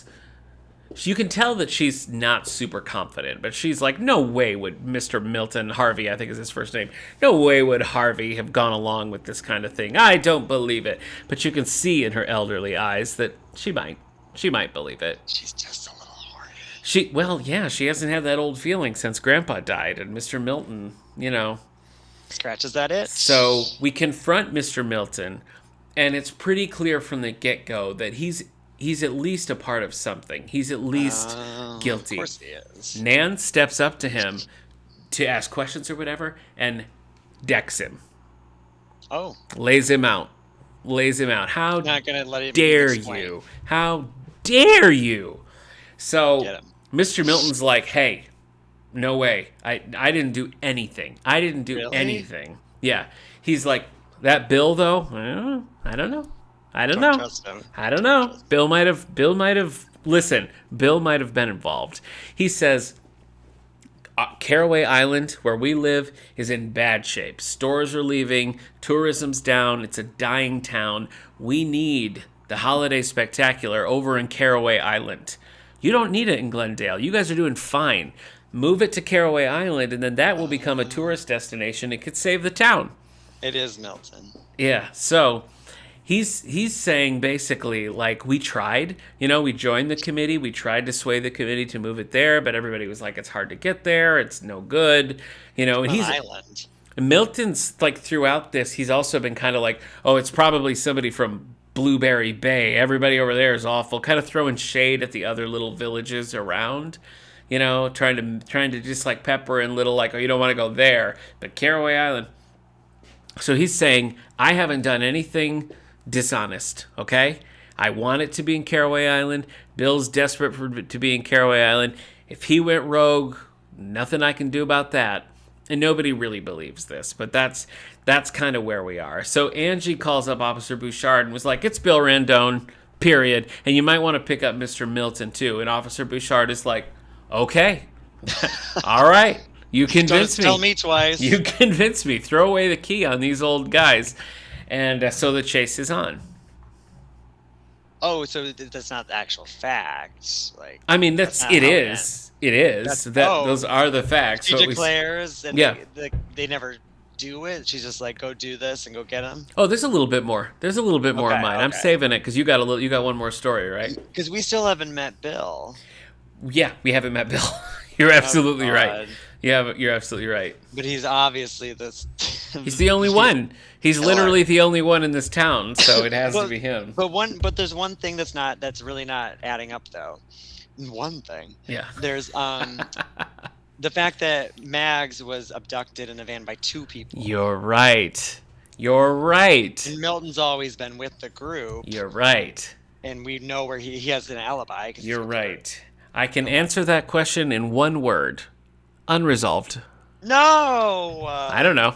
They don't really even. That other person was? They don't really even talk about it. Like in the summation, it's not really like. So what the hell was that all about? Like they don't. Said 2 people. They don't really get into it. So One I don't know. was just the Uber driver. I don't even think it was Bill.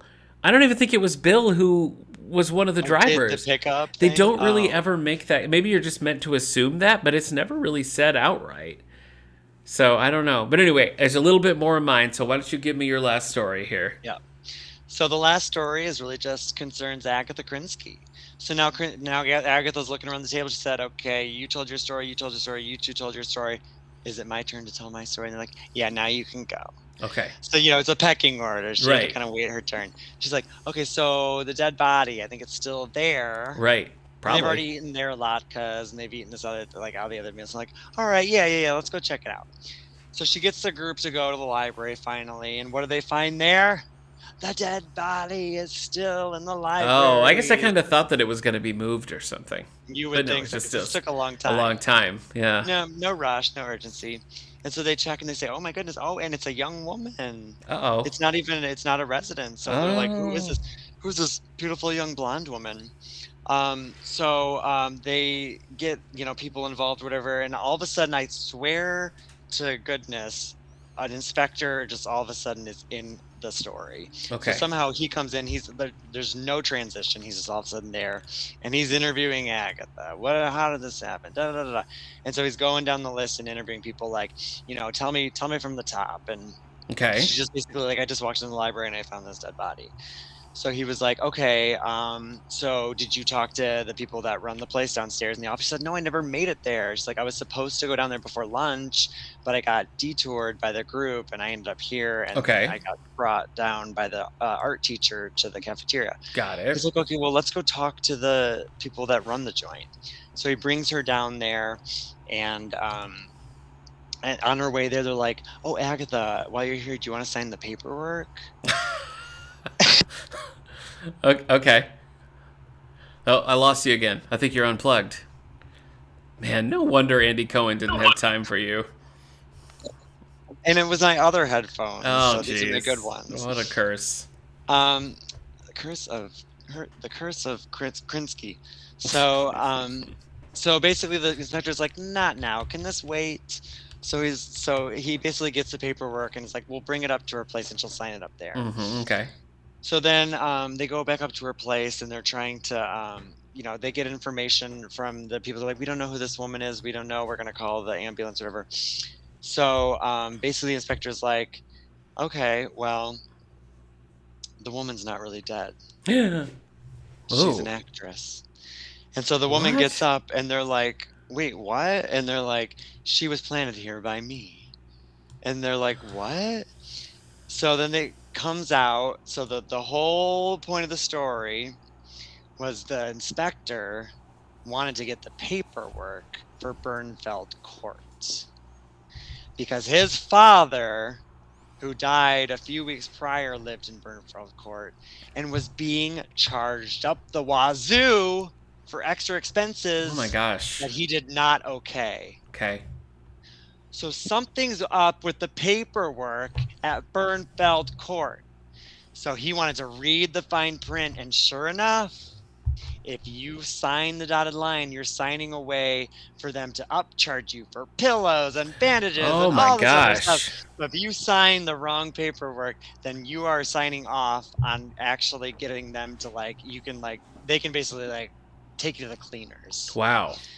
So somehow this convoluted story to get Agatha to find the dead body was done by every single person at that table, and the inspector and the art teacher. Everybody was in on it. That makes no sense.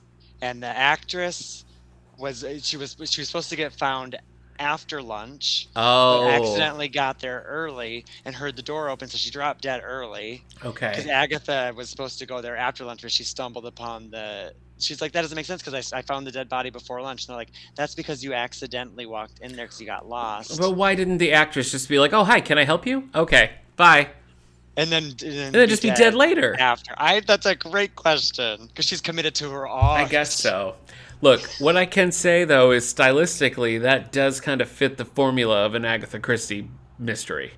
of it So, being a setup yeah, murder. the And setup and the stories and taking you through and like the 11th hour reveal of facts you didn't know, all of that it seems like this is probably an Agatha Christie fan I who wondered wrote if it you were because gonna that does tie play. that together too, because as I knew it was an Agatha Christie story, I know you're very into the genre. I was like, I wonder if these characters like Perlo means anything to Nick. I wonder if this format means anything to Nick. So that's good to know that they were a little bit true to the format. But it was basically the bad person was the woman who ran Bernfeld Court, Got it. and they got her. They got So her. Okay. so now people will sign a legitimate contract that isn't going to rob them for millions. Okay. Well, mine basically ends like you'd think it would. The cops go and pursue Bill. They get him pretty easily. They throw handcuffs on him and Mr. Milton. But good news, the festival goers move to the park during this whole thing, and everybody's having a good time. So everybody's celebrating Hanukkah. Everybody's getting into the Christmas spirit. Everybody's having a good time over in the park. So Mr. Gable's quick thinking to move everybody to the park as the festival was closing kind of retained the confidence. So they are going to move the festival to one of the other, like I think it's Blueberry Bay. But basically Oh, Bill's thought here was if you bring somebody like Zelda Birmingham and then she's murdered here, nobody's ever going to come to Glendale again. So, like, her high profile status as this art professor, he's like, so we'll just kill her. And because she's got such status, like, in the community, people will be like, you can't go to that podunk town no matter what the Holiday Spectacular is. And that would get it moved to Caraway Island to save the town. So he's civic minded, you know? Those are long lengths They are. to get there. They So, really are. so he never once was concerned that maybe he'll get caught because he's sloppy, and then maybe no one will ever want to go to any of those areas. Right. Because Yeah. that's It's pretty messed just up. the fact that they're both committee members on the planning committee and had information, like all the information, So so is lazy. really, yeah, it's like, wouldn't you look there for, yes, it doesn't really make any sense. But anyway, it's, it's the holidays, they're gathering for a meal and everything. And Nan finally says, look, Mr. Milton was horrible, but he did kind of show me that old Granny's ready for a little action again. So she's open to love now. And so the holidays roll around. Mags is flying out on New Year's, so they're having their last little bit of time together. She's going back to Georgia because she's part of the family who's from Georgia, and they just met the Georgia family. I don't know. Okay. But guess who shows up for the holiday dinner? It is Mr. Gable and E.B. Nan invited Mr. Gable. Oh. Angie Did he never bring his thought of camera? Angie never saw them as a couple, but now she kind of thinks it is. Paisley bonds with EB. EB's always very skittish, so he's like, let's work through these problems. And Octave Cat really just wants his lobster roll. Wait, That's it. where did Octocat play into any of that story? Nothing. Oh. I mean, he was there the whole time, and he was funny. He was one of the better parts of it. His dialogue was all very dismissive. Yeah, and- little one-liner yeah, throwaways. but he stuff like didn't that. actually help in solving the murder. You know, Okay. Paisley's the one who sniffed out the latkes. Honestly, so. nobody really helped in solving the murder. I don't the think murder so. solved itself. I don't think so. So in the end, it's like we dangled that Nan wasn't biologically related. We dangled that they're identical. There were kidnappers involved. And like none of these things ever really panned out. And it wasn't like, but what about that? We should keep investigating. It's just kind of like was there and gone. So I assume that stuff is going to be plot points in future books, but it's a weird amount of serialized plot carrying through these kind of pick up and read quickly kind of books. It's very unusual. Totally. Very Well, unusual. same with mine. It's like I never would have ever assumed that the contract was never, it wasn't explicitly pushed, like, you gotta sign this contract, or like, it's a Yeah. throwaway moment. You only meet that one character for a second. You don't consider her to be the bad person. There's no real signs that the place that they're at is shady. Mhm. Like, there's nothing leading up to the fact that that could have been a staged murder. I never would have guessed that. Yeah. Which is, maybe that's brilliant. I Yeah. never guessed then to White Lotus, and I was raving about it before Yeah. we started. There you go. There you go. I don't know. Mine just like all of the like I said, there was never alternate theories about what could be going on. It's just whatever Angie came up with first was the thing. So it wasn't really like this wasn't the kind of mystery that you could figure out. You know, it's like Mr. Milton is being pushy and involving himself in this situation, so he probably Suspicious. is suspicious, but it wasn't really fun in that way. It was more festive, I think, than some of the others because there was a lot of stuff about, you know, the holiday spectacular and like, you know, different holiday traditions and stuff. That was pretty present. So I would say that as a holiday read, it worked pretty well. Octocat was funny. Paisley was annoying. But like the whole premise of her being able to speak to animals wasn't super payoff. relevant. Like Um, EB is the one who's on the cover of the book. And he was the one who, like, talking to him did point her in the direction of look for the people who don't have pictures. But it just never really was a big part of it. So, I don't know. Unlike the donut one that I read last year where I was ready to read more, I can't really imagine reading more of this series. What about you? well, real quick, so was Yeah. EB, who was EB? Who did EB belong to again? Mr. Gable So the bunny will now be in the family too, because Mr. Gable's over in there. Gran, Okay. or yeah, So Mr. we'll Gable, add yeah. on. We're gonna be in the next story. Yes, Okay. I think so. Yep. Yeah. Did you ever find out who stabbed and who shot? Oh, yes. Yeah, I didn't mention that part. Basically, Bill had the gun in case anything went wrong, but Zelda was stabbed with a piece of one of the ice sculptures to make it extra dramatic. But then when Fred was there too, he was like, I guess I got to kill this guy, and pulls out the gun and shoots him. So that's why. So the Mr. Milton didn't actually kill anybody. No, it doesn't seem like he did. It seemed like he was like plotting it, but I don't think he actually did any of the dirty work. He Was was he he was driving the in on it. van? Maybe that Driving the thing damn that didn't van. go anywhere. That was so weird. That didn't go anywhere. But So weird. yeah, yeah. So no, I I, don't think I'll be picking up any more of the Pet Whisperer PI. as far as this one goes, I love the length. It was like on my Nook, it was 77 pages. It was Okay, super easy to read. It started to like, I think when I first started out, it's always hard for me because I read such, literary of masterpieces usually. course, yeah, It's hard for me to pick up a kitschy little book and then get into the tone and be like, this is like I can't wrap my head yeah, around this. yeah, yeah. And then within 10 pages you're there. Right, right. You understand the cadence, you understand the language and everything. And I think that it was to your point of playing into the Agatha Christie of it all. I think that was actually kind of fun. Okay, And I would be interested to see a little bit more of what Libby Astaire has to offer. okay, Definitely think that it was I think the flashbacks, especially the Perlo one, enjoyed, even though I couldn't explain it. I really enjoyed it. I think there were definite elements of good storytelling there eventually. It okay. just took me a while to get into the tone. And I liked the character of Agatha Christie. I liked that it focused on older characters too. Yeah, You don't ever really get to see the older ones as like being the protagonist and being sassy and still having a lot of vibrance and life, and that was yeah. cool. True. Yeah. Okay. Well, Yeah, pretty successful overall. Then absolutely. I I thought think it for was painless. our first introduction into Hanukkah, I That's think right. that I learned about the dreidel, and I feel, As did I. yeah, yeah, Yeah. I feel like I learned a thing or two. Yeah, definitely. Well, we are in the midst of Hanukkah right now, and we do here have the library in the kids' room. We have a nice big display of kids' Hanukkah books, and in the adult section, we have a holiday display with a mix of Christmas and Hanukkah and Kwanzaa fiction and nonfiction. So lots of things to check out here: movies, books, all that sort of thing. So stop into the library because it's a fun time.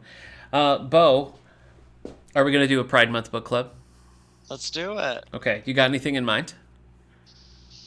They're gonna make a movie of that last one that we did, Red, White, Oh, Red, White, and Royal True, Blue. right? Yeah, Red, White, yeah, and Royal Blue. yeah, Is there anything else from that author that we should read, like in yeah. preparation? Maybe. Maybe. That's Maybe Casey we should check. McQuiston. Yeah, I can look and see what Right. they got going. Yeah. Yeah. Okay. All right. Well, then June it is. Hey, did you watch the Beauty and the Beast live? No. Did that happen? I guess it happened like last night, Oh, and no. Shania Twain played Miss Potts. Oh. Okay. All Tale right. as old as time, huh? Yeah. Yeah. Well, that don't impress me much, but I think, I hope, I hope for her it worked out. I almost made it this whole time without coughing. Oh, well, You yeah, got me. sorry. Okay, well, listen, this is maybe a weird time to tell you this, but this library doesn't even have a podcast. This is just an excuse for us to talk Christmas books. Is this thing plugged in? No, we're not even recording. So Dun, dun, I dun. felt, in the spirit of Hanukkah, I felt I should be honest with you. Hey, that'd be a better So. twist than Mr. Milton. That's true. That's true. It would. That's true. It would. Well, Didn't yeah. you do that? Didn't you record a whole episode with Kendra or something and it Oh, didn't even record? it's and you had to happened redo many a it? times. Yeah, in Oh, the okay. olden days, Eric and I did that a couple of times and had to completely restart from scratch, and Oh, nightmare. it's very disheartening. You got to come up with new jokes. You can't say the same jokes just because No. nobody heard them. Let me pull out my script. Yeah. Yeah, but if we could take it from Act 3 of this podcast, that would be Oh, great. when my audio cut out that one time. Yeah, the Yeah. first time. Yeah, let's Okay. we'll I'm take there. it. I'm there. We'll take it from there. All right, well listen, any excuse to chat with you is one that I'm down for. So I'm always apt to chat with you 2 times a year. yeah. So. What about more? Should we try more, or you think How many more seasons can we podcast? I don't know. Let's do it. I don't have anything set for Arbor Day, so we could maybe read something about trees. When is that? That'd be good. I want to say April. Yeah. I think I'm busy that day. Okay. Well, Valentine's Day is February, so we could maybe do Or Galentine's something. Day to Sure. celebrate. Sure. Yeah. Yeah. Whatever works. I'm open. Hey, I threatened I might come to your neck of the woods in the summer, so maybe this is me holding it to Yeah. holding myself to it. Okay. I think so. All right. Well, neither of these books are available to check out here at the David A. Howe Public Library. I'm sorry to say. I don't even know that they exist in print. But if you want to read them bad enough, you just let us know, and I will hook you up with one of these books one way or another, come hell I'll or high send you my water. Nook. Yeah. Does your Nook still have that note I wrote you in it? That's Let's funny see. you should Let's ask, look. 'cause What does it say? Is it there? What do we got? Oh, look at that. happy opening, Beau. Oh wait, that was Something different. That that wasn't was even a, me. that was a different Nick. That was the That's one that broke his leg. that's embarrassing. Um, Okay. Oh, yeah. Beau, read for the stars. Oh, Oh, Nick, I so get it. beautiful. So beautiful. Nick Gunning, director. Are you still the director? Yeah, they're keeping me on. They're keeping me Mr. on. Director. Yep, All they're right. keeping me on. So things are going well. Yep. All right. Well, that's going to do it for this extended holiday extravaganza with my good friend Beau Hutchings. Beau, thanks again. Thank you for having me and happy See holidays. you for Pride Month. Hey.